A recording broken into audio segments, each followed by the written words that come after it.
So, first I have to say, I had forgotten that you were British because the accent in this was really good. And I found myself second guessing. How hard was it to do this specific accent? So it's hard because I am British, but I have an amazing accent coach who's called Tim Monarch, and he coaches me for everything that I do, and he's phenomenal, so he really helped me. But then I also had Tyrese on hand, and Tyrese was like, if anything doesn't sound right, I'm gonna help you out. And then Dion did the same as well, so I had a lot of help. So you played a cop. Did you have to do training with the police in preparation for this film?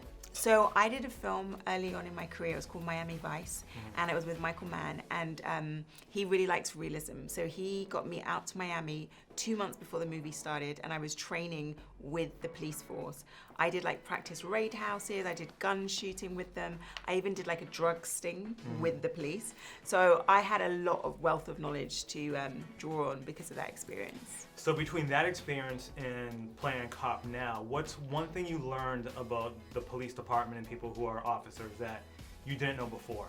How underfunded they are. How they're really struggling because they don't have the money that the criminals do, actually. So keeping on top of crime is a real challenge for them because they're under-resourced.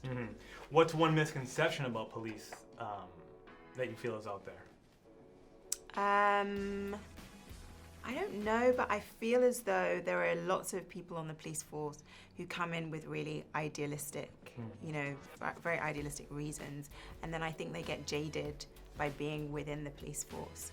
I don't think people come with bad intentions to it. Now, this film comes at a very pivotal time in social change and a lot of stuff that's happening. What is one thing that you want the public to take away from this film? I think I want them more than anything to reignite dialogue. I think that we've been so saturated by images of police brutality and police corruption that I think there's an apathy that's set in.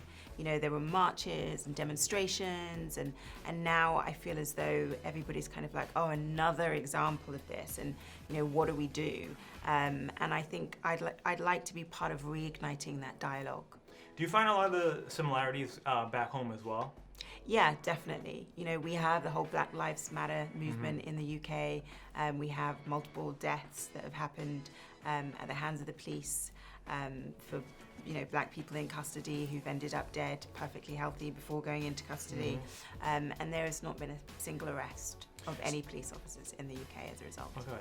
So I just want to tell you, you've spoken out recently about some stuff that happened in the past. We don't need to go into that, but as a father of 2 daughters, thank you for doing that, because I always try to teach my girls that you're just as important as anybody else, and don't ever let anybody put you in a position where you feel like you need to conform to what they want. So thank you for that. Well, that's my pleasure. And Definitely. you know why I spoke out about the incident that happened to me very early on in my career was because, you know, what I wanted to say was that at the start of my career, it was kind of a given that every actress that I knew at that time had had some kind of encounter that was, you know, where there'd been some kind of abuse of power and they'd been belittled in some way.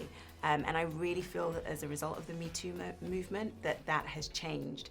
And I think it's a very different environment. I don't know what your daughters want to do, but if they did want to come into the film industry at all, I feel like it's a very different environment now. And I'm really excited that change happened over such a short period of time.